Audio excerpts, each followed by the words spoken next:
Hello everyone, welcome to economics by Vishan Arpita. So आज की video के अंदर हम कुछ प्रीवियस ईयर के क्वेश्चंस डिस्कस करेंगे। So the first question is given below are two statement. Statement one जिसमें ये चीज़ बता रखा है कि डी वैल्यूएशन जो है वो हमेशा करेक्ट करता है chronic balance of payment deficit, that is statement one. और स्टेटमेंट टू जो है that is an expected D valuation की वजह से स्पेक्यूलेटिव कैपिटल आउटफ्लो होता है फ्रॉम डोमेस्टिक कंट्री। सो इन दोनों स्टेटमेंट से ये बताना है कि कौन सा ऑप्शन जो है वो करेक्ट है। ऑप्शन ए जो है that is both statement one और स्टेटमेंट टू दोनों ट्रू हैं। बी ऑप्शन है दोनों स्टेटमेंट वन और स्टेटमेंट टू दोनों फॉल्स हैं। सी ऑप्शन से स्टेटमेंट वन जो है वो ट्रू है बट स्टेटमेंट टू जो है वो फॉल्स है। And D is statement one जो है that is false but statement two जो है दैट इज़ ऑल्सो फॉल्स। ठीक है, सो डी वैल्यूएशन जो है वो करेक्ट करता है, always correct a chronic balance of D valuation से जो है वो बैलेंस डेफिसिट जो है वो बैलेंस नहीं होता। So that is also that is basically incorrect. And statement two says कि एक अनएक्सपेक्टेड जो एक एक्सपेक्टेड डी वैल्यूएशन है उसकी वजह से स्पेक्यूलेटिव कैपिटल आउटफ्लो होता है from the domestic country. So that is also not correct. ठीक है, सो ऑप्शन डी जो है that's the correct option. Next question is अगर टाइम डिपॉजिट जो है वो नहीं इंक्लूड होता इन द जो हमारा मनी का मल्टीप्लायर है तो दैट इज़ सी आर जो है that is currency deposit ratio, R R is reverse deposit ratio. So इसमें जो ऑप्शन हैं that is C R plus R divide by one plus C R which is the currency deposit ratio. Currency deposit ratio plus reverse deposit ratio, उसको अगर हम divide कर दें reverse deposit ratio plus one करेंगे तो that is option B. C option जो है that is currency deposit ratio को डिवाइड करेंगे रिवर्स डिपॉजिट रेशो से, तो दैट इज़ ऑप्शन सी। और डी ऑप्शन जो है that is currency deposit ratio plus one divide by currency deposit ratio plus reverse deposit ratio. So इसमें जो correct option है दैट इज़ जब हम करेंसी डिपॉजिट रेशो के अंदर वन ऐड करते हैं उसको डिवाइड करते हैं R R which is reverse deposit ratio plus currency deposit ratio, तो हमें जो मिलता है दैट इज़ अगर उसमें टाइम डिपॉजिट इंक्लूड नहीं होता तब मनी मल्टीप्लायर का जो फॉर्मूला रहता है दैट इज़ ऑप्शन डी।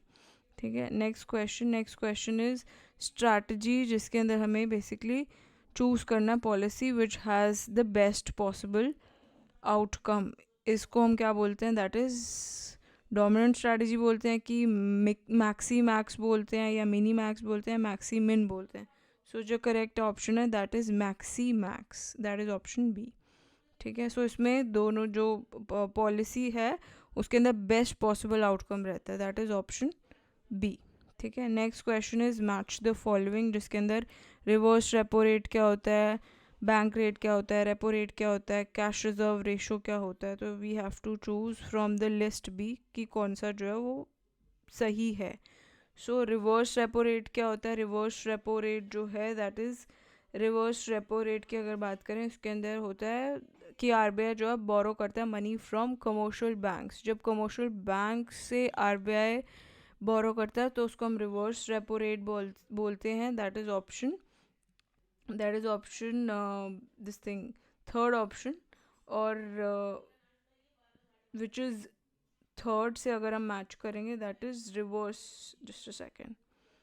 सो इसमें जो हमारा ऑप्शन रहता है दैट इज़ रिवर्स रेपो के साथ जो हम मैच करेंगे दैट इज़ ऑप्शन थर्ड।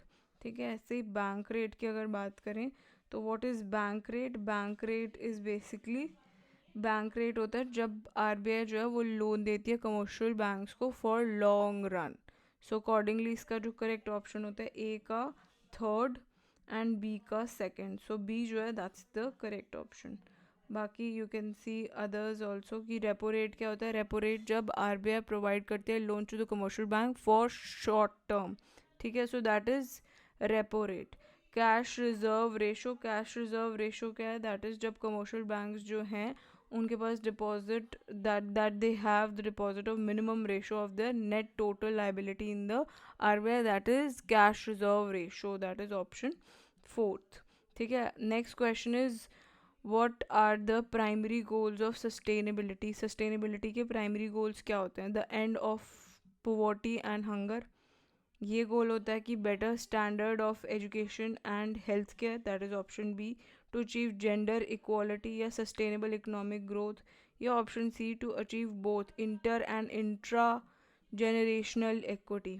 ठीक है, सो इसमें जो करेक्ट ऑप्शन है that is option D, which is all of the above are the correct options, which is basically जो प्राइमरी ऑब्जेक्टिव है सस्टेनेबिलिटी की, that is the end of the poverty and hunger, better standard of education and health care, achieve करना है gender equality, sustainable economic growth होनी चाहिए, and achieve करना है inter and intra generational equity. ठीक है, आई होप आपको सारे क्वेश्चन अच्छे से समझ में आएंगे। Thanks for watching.